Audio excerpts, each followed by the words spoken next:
So for today's deep dive, we're going to be looking at, well, the whole landscape of modern relationships. Exactly. Friendships, dating, marriage, how we split up the chores, all of it. And the goal is to see how gender dynamics Hmm. are they shifting the script entirely? Or are we sort of stuck in these really old patterns? That's the mission.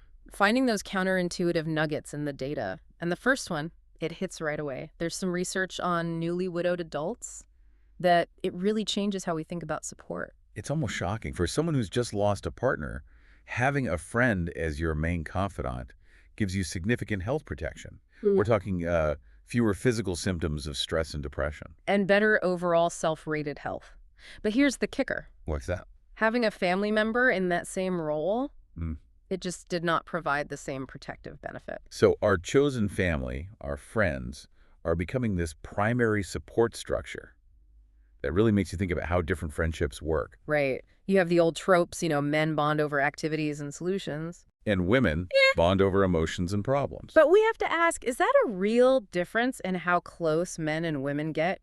Or is it just how the research measures closeness? Hmm. I mean, if you only define intimacy by deep verbal disclosure. You're biasing the results against how a lot of men show closeness. That's a great point. Exactly. And what about cross-gender friendships? They make up, what, 40% of adult friendships now?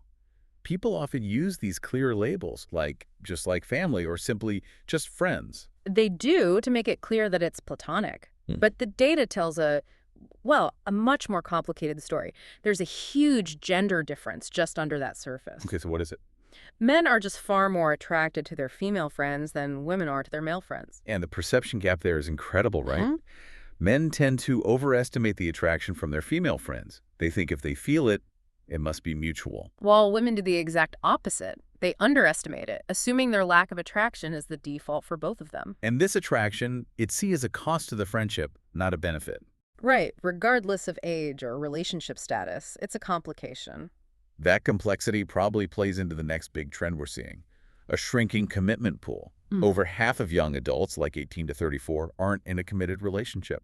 And that trend has been climbing for over a decade. It connects to a demographic reality, too, for never-married young women. The dating pool is statistically narrow. How so? There are only about 91 steadily employed young men for every 100 never-married young women. Wow. And that probably pushes more people toward cohabitation, which is often about practical things, right?